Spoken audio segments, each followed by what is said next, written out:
You're too excited. Calm down, Joe. Calm down. Broadcasting from Essex, it's the 11th of December 2020, and you're listening to Salonomics, the show where we talk about stuff and things. The Bitcoin price is currently $17,750. I'm your host, Aaron Dawn, and joining me once again is my hair dad, Joe Mehmet. Hey, Joe. Hi, Aaron. How you doing? I'm very well, thank you. So then, what do you think of this week's jingle? Yeah, it was quite festive, wasn't it? Anyway, so I want to give you the right to reply. This is something we're going to do every week as well. We have received some really wonderful feedback for last week's show. And I want to give you the right to reply to that feedback, if that's okay with you, Joe. Of course. All right, well, here goes. And by the way, everyone, if you do want to send us some feedback, just type Salonomics into Google and you'll find us. We're on Instagram and all the usual places, so whatever your platform of choice is, crack on. So I had a wonderful piece of feedback from, well, they'd rather remain anonymous, so I'm just going to read it from a Mr. John from Brentwood. Oh, yeah. And he said he enjoyed the podcast, but he knows us both. He said he thinks it would appeal to the industry, but maybe not so much for non-hair people. So I'd like to hear more political, social comment, as you both can be interestingly controversial. What do you think about that, Joe? Well, this is it. I think we have got very strong opinions and views on everyday life, but that's just us, isn't it? Because we can engage and we can actually disagree and agree without really ruining our friendship and our relationship.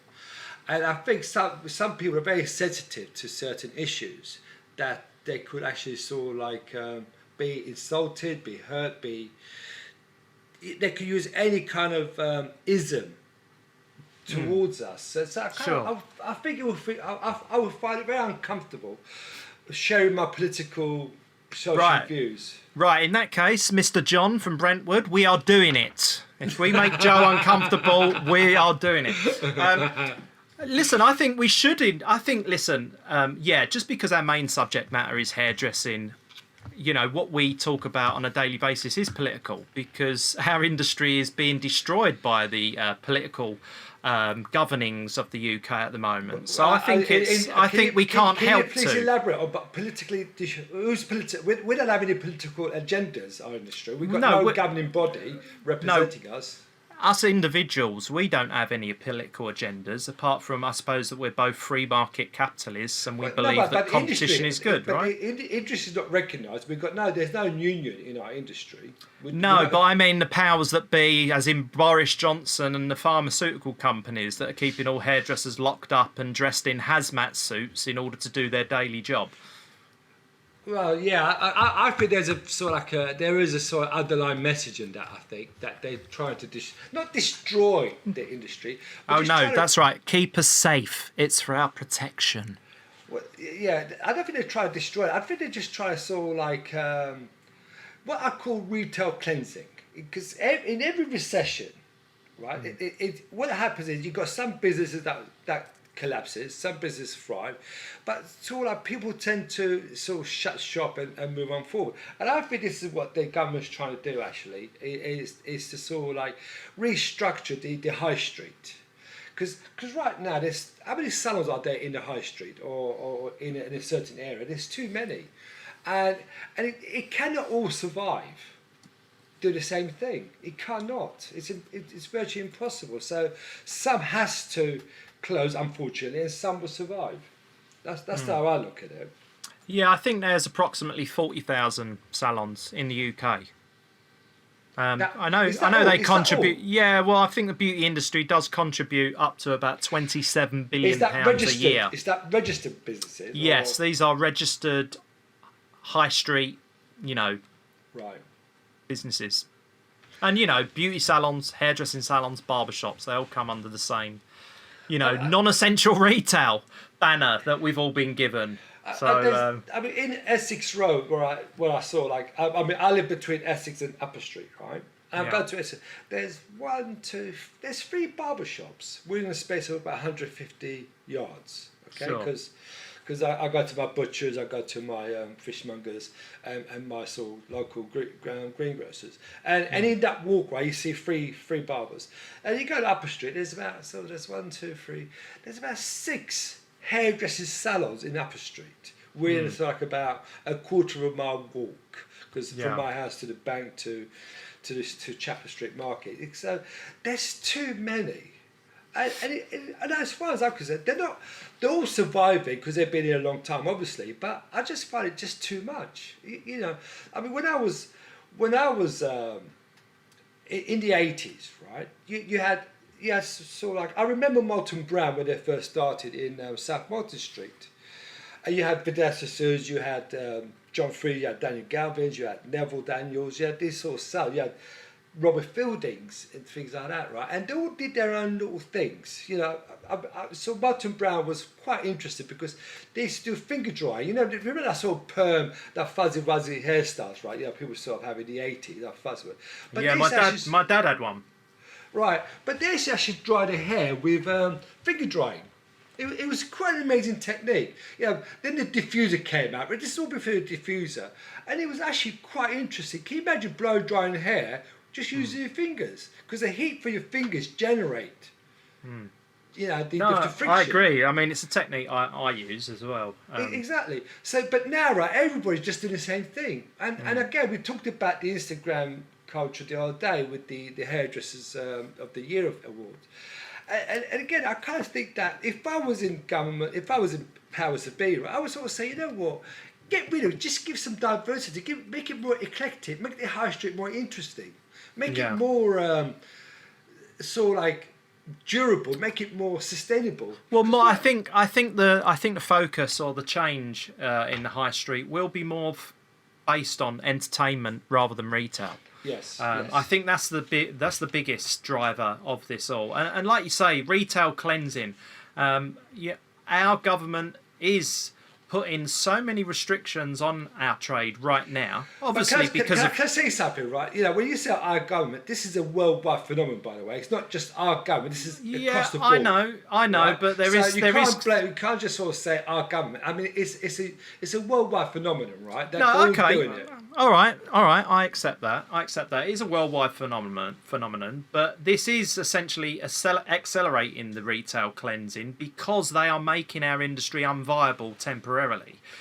And what I mean by that is the mass, the experience that it's destroying, the visors that everyone's having to wear, the sanitary aspects that we're being held to, the fact that customers can't even wait inside now, they have to stand outside in the freezing cold.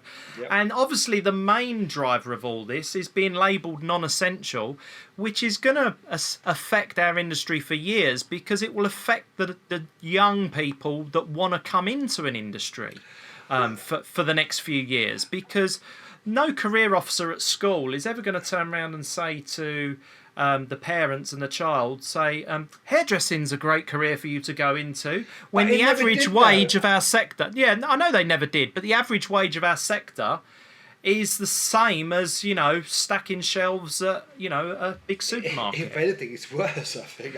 It's probably worse. So, we have got a very, very tough situation that we've got to manage and get through, and it's survival. Like you say, it's retail cleansing at the moment, but the salons that get through it over the next year, I think will have very bright futures. Exactly, that's how it would make the industry more sexy. It would actually bring the industry alive again, because right now it is dead. It has been dead for a long time, Aaron. With this, I've discussed it with you many a times, right? How the industry is just so dull. There's nothing inspiring whatsoever about it. There's even now, right, you're sort of reading on these sort of social media platforms, someone trying to bring mental health issues into the industry, so sexual discrimination to it. Why is there no women sort of like salon owners and things like that? They all try to bring something into it, which is really non-viable. It just does not exist. It was such a fun industry to be in at one time. You can actually, it's one industry where you can leave school with no qualifications, right? with the right aptitude, the right dedication, you can actually earn a career. And one thing about hairdressing, you will never starve.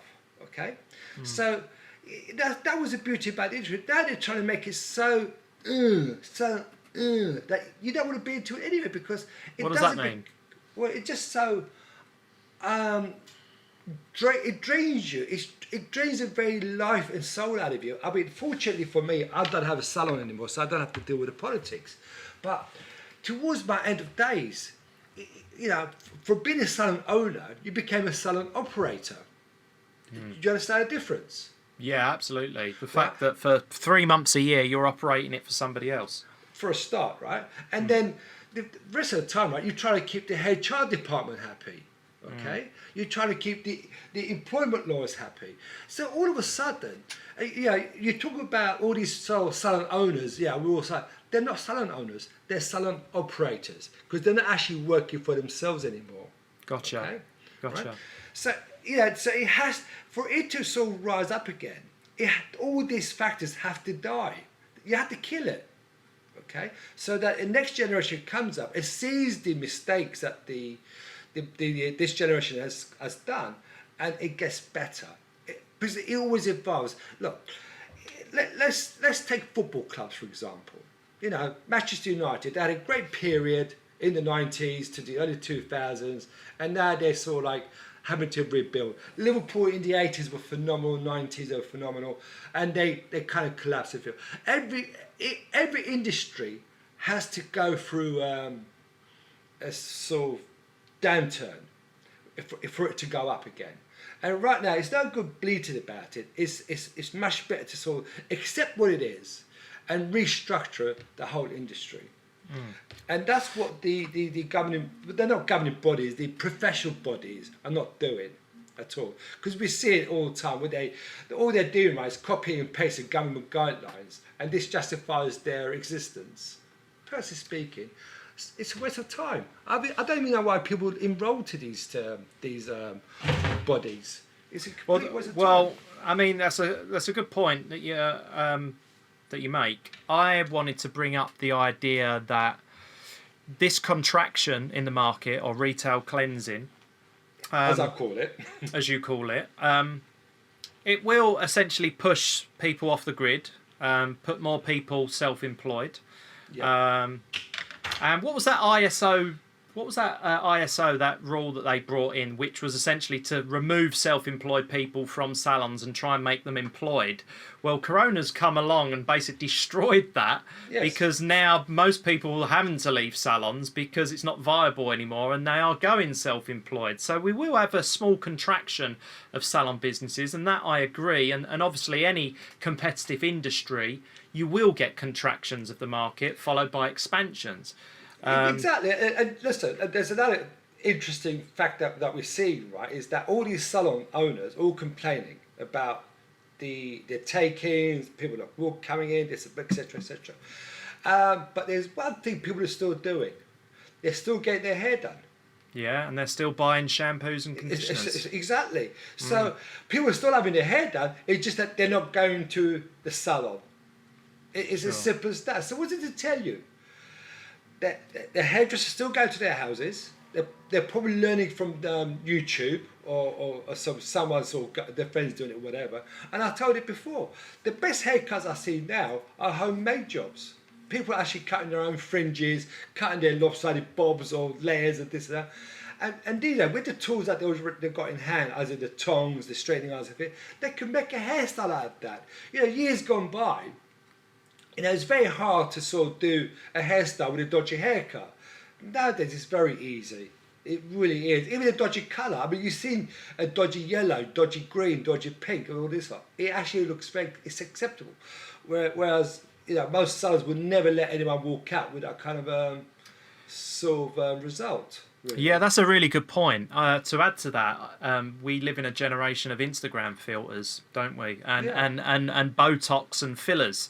Yeah. So do you remember like 20 years ago how it was all the magazines' fault that they were putting these, you know, these unreachable beautiful women on the front of their magazines, yes. and they were being retouched. And magazines, how can you do that? Well, now we've all got the power in our own hands. We're all doing it. Yes. And now nobody knows what real is anymore. So now people are going into salons and beauty parlours and whatnot, and they've got these unrealistic expectations of what our service can do. So I think that's a really important point to make, that our job is just going to get harder and harder and harder, because we deal with the real world. We're not dealing with social media channels, you know. We can't take a haircut that's from a still image and make it look amazing when you're walking down the road. Do you know what I mean? So there has to be a nature or a natural side of the work that you do, which means it looks great all the time as opposed to just great in front of a camera. Okay, so don't you think salons, right, have been, the very clients that they're trying to appease, they're actually insulting them, because they're putting on their web pages or their profile, all right, these images which are sort of manufactured, which is filtered, and they're trying to pass it off as, this is what we can do for you, which is not real. So if you would do something real, make it 100% authentic. If it's not 100% authentic, then it's not real. Okay? In the eyes of the law, if 1% is false, then it's all false. Okay? Gotcha. Really? So again, sellers. It's an interesting dilemma, and I think it's one that we're going to have to, you know, keep an eye on over the next few years. You know, social media has certainly changed the way that we do business. You know, we've just got to figure out whether social media is actually beneficial for our business or not. Well, listen, for me, as you know, I never made a career out of social media, using social media whatsoever. Okay, yeah, I had a philosophy, I had a mantra, and I just stuck to that. I was never influenced by anybody to sort of like using social media to promote something that I couldn't really do. You know, do you know what I mean? I don't want to appeal to 10 million people. I want to appeal to one person, and that one person is going to be my empire that I could build from. Okay, and that's how empires start, from one person or one battle, things like that. So, I think salons. But they need one follower, right? That's right.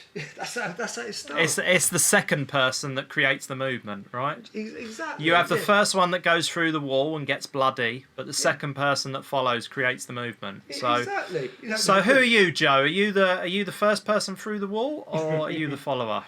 What are you these days? I've always been a maverick, really. I was never a follower. I listen.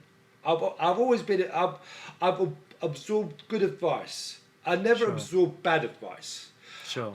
I did act on my own to a lot of instinctively, which I always get wrong. But then I'd rather get wrong and learn than sort of like not try at all.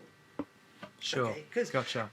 And you know, also, right, in our industry, you can have a shitty month, a shitty 3-4 months.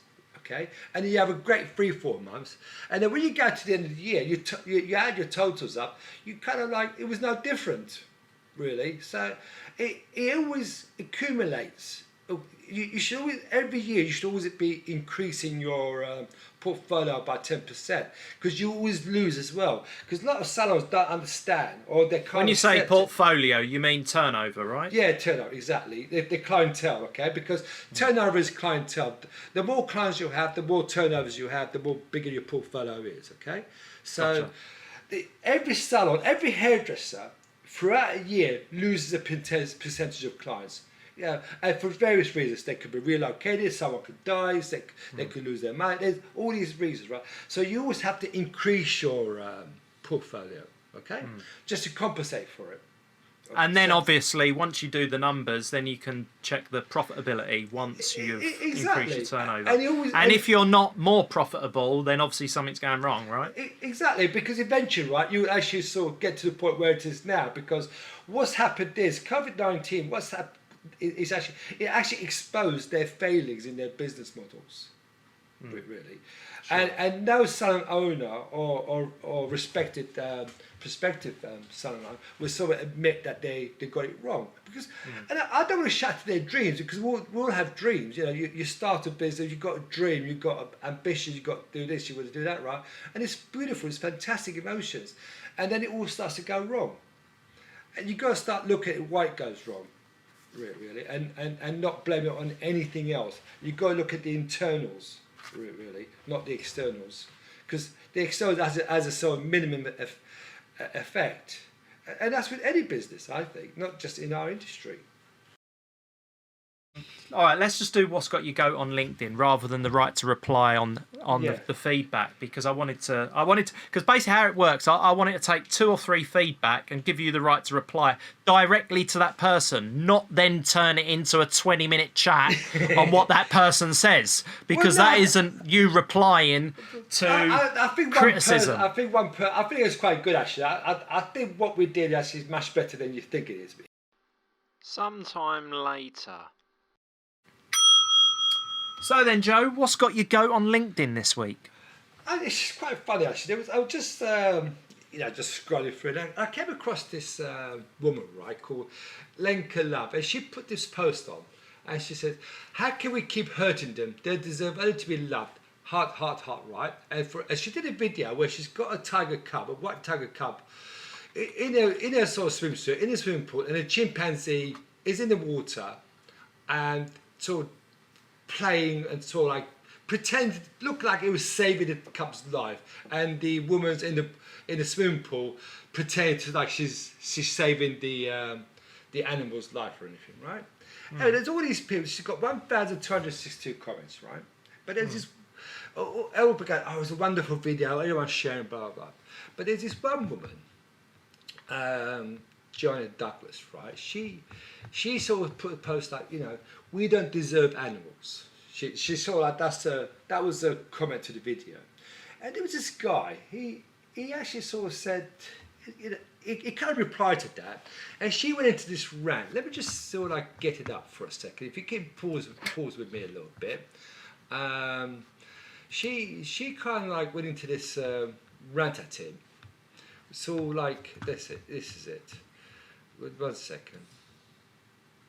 She went into this rant about you're Trump hate, you're a Trump lover, all this sort of political. What was your comment? What was your comment then? My comment was, what's the point of this video? All I see is a woman, a cub, and a chimpanzee in a swimming pool. Obviously, it's staged, and there's nothing real or genuine. To me, it's just virtual signaling. I find people using animals to get likes just to boost their insignificant life more cruel to the animals than they pretend to be. I just wanted some context to why she was calling you a Trump fan. So how did she go from that to what did she say again? Well, she was just going into this rant. Well, let's have a look. One sec. I want it verbatim. She goes there. Jason Workman, you just another miserable Trump supporter, kind of an animal hater. I have no use for your like. Like Trump, you spew hatred and love violence. And he replied, when did I spew hate? Remember, love trumps hate. Nobody on the left practice it. She goes, eating animal products is the leading cause of heart disease, cancer, and diabetes. That's a fact. And this is a woman, right, who's purportedly a retired model actress, social justice advocate. Okay? Now, when someone says retired model actress, she's actually a failed model actress, because no one retires from acting or modelling. You just failed. I mean, you retired from working. That's a great point. It's a great point. And by the way, for any impressionable listeners out there, eating animal products does not cause heart disease. Exactly. On the contrary, I think that humans have evolved for hundreds of thousands of years eating animal products with no problem. I think if you look to the industrial sludge food that they produce now, which is full of carbohydrates, sugar and corn syrup, I think there's your leading indicator for heart disease right there. Exactly. That's right. But that's just my 2 pence worth, so, No, listen. Don't quote me on that. Look, as I've got older, I'm eating less meat anyway. before I could not bear to have food without meat. You know, when I was younger, and being Turkish, I'm like my kebabs, I like my shish kebab, doner kebab, my roast, my chicken, everything. I loved it. But now I'm into my 60s and kind of retired. I'm actually eating less meat. I actually eat veggie burgers. I eat more salads. Gross. I eat more. Gross. You know what I mean? So even stuffed wine leaves, you know, the dolmas and the artichokes and the peppers, we sort of stuff it with very little meat, more like rice and sort of cheese and things like that. Which is, That's a Mediterranean diet, yeah, right? and my in-laws are being Hindus, right? I tend to have my curries all vegetable now, which I love. Don't get me wrong, I love, but I'm not a vegetarian. So where'd you get your vitamin B12 from? Oh, that's a good question. I don't really know, to be honest with you. I don't really know because I'm not into all this sort of vitamins. I do know I need the Salonomics back, and this year I haven't had that. I do need that. I'm going to make you some bone broth for Christmas then, mate. Oh, God, that'd be interesting. Really? No, I don't know about that, mate. I'm not going to see you over Christmas, by the way. Well, are you technically in my bubble? I suppose you are, aren't you? Yeah. I mean, Being my hair dad. You're my carer. It's true. I do a lot of care in the community. That's very true. I hope so, mate. I hope so. So then, what are you promoting this week, mate? You got anything any other relevant business to sign off on? No, not really. I'm just sort of looking forward to the weekend. My wife was away last night, so I've got to get the house all tied up because when the house is my wife is away, I tend to be a little bit messy. But so I need to tidy the house up now, really. So yeah, you turn it into a bachelor pad, don't you? Exactly, for one night and one day. Gotcha. Yeah, I'm the same. I love those days when my family all goes away for a few days and I can just veg out. It's absolutely brilliant. I mean, I've got two dogs, right? So I look after dogs, but it's amazingly when my wife is at home, they behave very differently. But with me, these two dogs seem to be like they're my two best friends. They're my sort of drinking buddies. That's right. Well, man's best friend, mate. There's a reason why that phrase exists. Yeah, my two dogs, right? Hardy and June. They're kind of eating, pooping, walking machines. That's what they're. Beautiful. But when they're with me, though, they like to play chase. We actually get them to sort of play hide and seek. I'm running up and down the stairs, getting them to chase me, and I get them to engage with my footsteps. You see. As well. All right. Enough about that. I'm sure the world don't care about your daily dog routine. Anyway, I'm just promoting some blogs. I've written some more on gosalon. So if anyone wants to read those, it's quite an interesting one. They are very good reads, actually. I got to sort of say they're very, very in depth and well researched. They're not just from the heart. Yeah. They're actually. One I've written recently is about government-run salons, and I do touch on the fact that, if salons don't exist and everyone signs up to all these regulations and governing bodies, etc., then hairdressing moves away from the individual creative and it turns into a bureaucratic, administrative nightmare, which will kill the industry far quicker than anything else. It's a very good point, actually. And can we talk about that on our next show? I find that very interesting. Yeah, if you want to, mate. Yeah, of course. I've got to try and source a turkey crown. What's a turkey? Turkey crown. The crown. Unfortunately, we only just decided the other day that we were going to stay at home for Christmas and do a Christmas dinner here. And the mother-in-law's coming round, and I've promised to source one. But I can only find giant turkeys at the moment. Like they're really, really big, and they're what about really your expensive. Local butcher? Well, they're closed. Local butcher's Sainsbury's these days, mate. Do you know what I mean? Local butcher doesn't really exist anymore. But yeah, that's something else I've got to try and find. So if anyone can help me out where to find a very good organic turkey crown that doesn't cost the earth, then that'd be amazing. So you're not going to your local Iceland then? No, absolutely not. Anyway, mate, I think that's enough for this week. Thanks for tuning in, everybody. Hope to have another Salonomics, same time, same place next week. Cheers, Joe. Take Cheers, care. mate. I'll speak to you soon. Bye, everybody. Bye. Adios, mofo.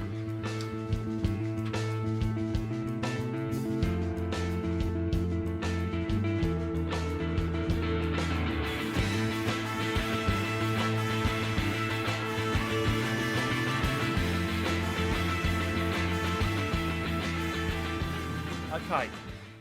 You know what? Fuck the jingle. Exactly. Fuck the jingle.